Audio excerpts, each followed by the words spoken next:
शराब नीति सही थी तो इसने वापस क्यों ली? शराब नीति वापस क्यों ली इसने? कृष्ण जी तो कुरुक्षेत्र के युद्ध भूमि में उन्होंने तो गीता को उपदेश देने का काम किया था। आइए जो है दिल्ली में शराब बांटने का काम कर रहे हैं, एक पर एक फ्री, एक पे एक ले एक पे फ्री। सर केजरीवाल जो अपनी स्टेटमेंट दे रहा है कि ये कंस की औलादे हैं, मेरे दिल में पाप है, मैं जैसी अपने दिल में रखूंगा आपको वैसा ही समझूंगा। केजरीवाल घृणा करता है, हिंदुत्व से बहुत घृणा करता है। अगर इसके दिल में हर किसी को, हर धर्म को, हर समाज को बराबर मानता है, वह कंस की औलादों को खत्म करूंगा। कौन है कंस की औलाद? हमारा हिंदुत्व कंस औलाद है? नहीं हो सकता।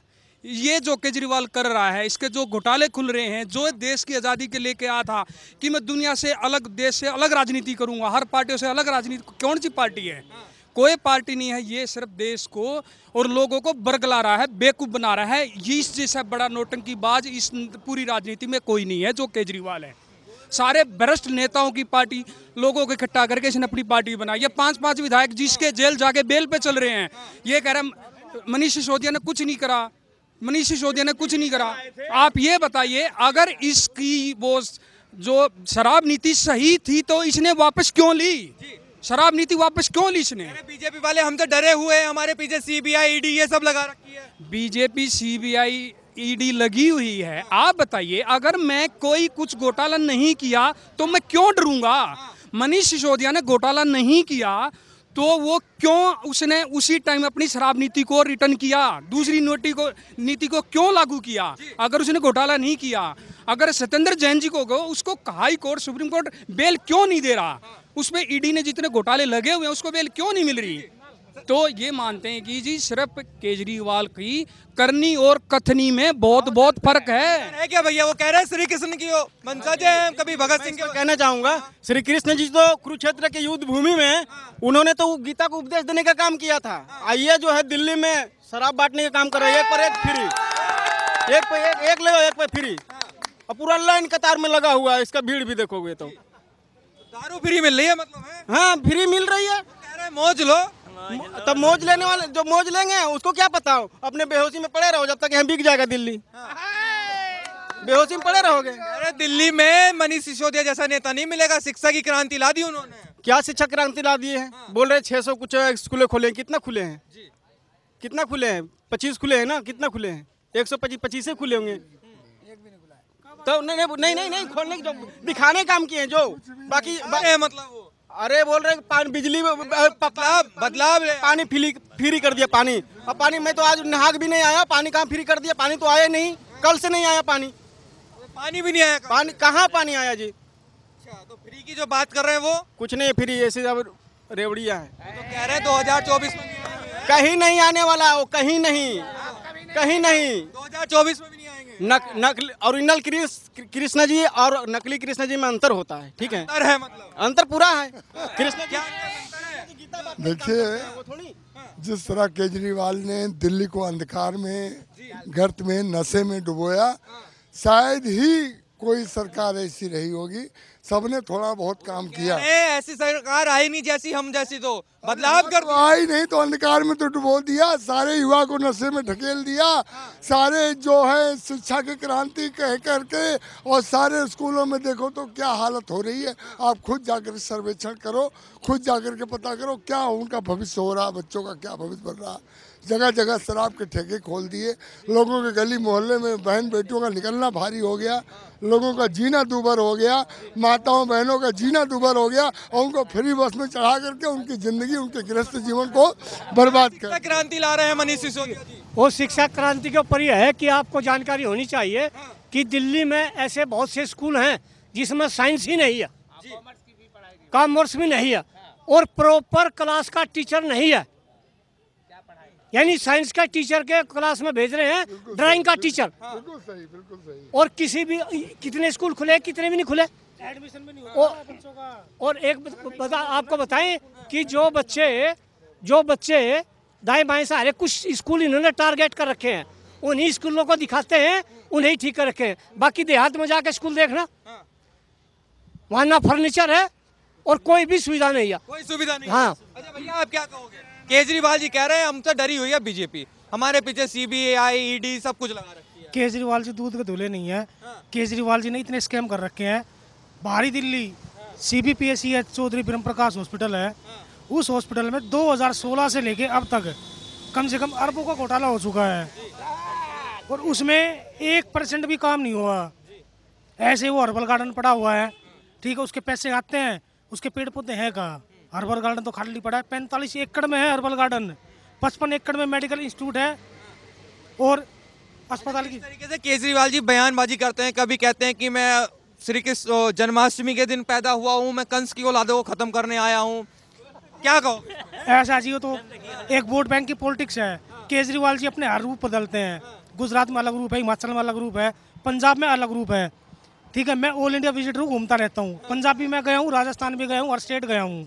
दिल्ली का मैं निवासी हूँ, बाहरी दिल्ली का हूँ मैं, जिसे दिल्ली देहात कहते हैं। आप वहाँ के स्कूल देखो, केजरीवाल जी कहते हैं बिजली देते हैं फ्री। 201 यूनिट से अगर 1 यूनिट आ गई ना, 201 का ही बिल लगेगा आपका।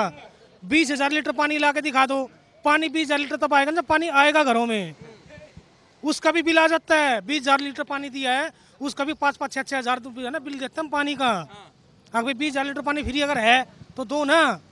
एक छोटी सी फैमिली 20,000 पानी यूज कर लेगी? नहीं कर सकती। डरा हुआ कोई नहीं है, जैसा करेंगे वैसा तो भरना पड़ेगा। जब घोटाला आया था तो जो उन्होंने वो करा है शराब नीति में, उसमें तो ये तो जांच का विषय है, तो इसमें आएंगे तो पकड़े जाएंगे। जो किया है उसका तो होगा ही काम। अच्छा ये बताइए, वो तो कह रहे हैं कि अब प्रधानमंत्री भी बनेंगे। हाँ बिल्कुल बनेंगे, कहीं और देश के बनेंगे, यहाँ का तो नहीं बन पाएगा। इंडिया के नहीं बन पाए? इंडिया के तो नहीं बन क्या पाएंगे। कहोगे चाचा, अरविंद केजरीवाल जी प्रधानमंत्री बनेंगे क्या? नहीं, वो तो प्रधानमंत्री नहीं बन सकते। वो तो कह रहे हैं बनेंगे, हम अच्छे काम कर रहे हैं। ये कहने को कहते हैं, खुश होने में क्या बुराई थोड़ी है। ख्वाब देखना कोई गलत थोड़ी है, कोई भी आदमी ख्वाब देख सकता है। कोई भी ख्वाब देख सकता है। बिल्कुल कोई भी आदमी ख्वाब देख सकता है प्रधानमंत्री बनने के। जो प्रधानमंत्री है उसी को थोड़ा बैक करो ना, उसी की कमर थामो, उसी के हौसले बढ़ाओ। जो तुम्हारे काम कर रहे हैं देखो, उनके कारनामे देखो, क्या काम कर रहे हैं वो, उनके काम को सराहो ना। आप जो है शख्सियत को मत देखो, सूरत को मत देखो, काम को देखो। जो आदमी काम कर रही है उसको आगे लेके आओ। केजरीवाल जी अच्छा काम नहीं कर रहे? नहीं ठीक है, वो भी अपनी जगह ठीक है। वो कोई बीजेपी वाले डरे हुए हैं हमसे।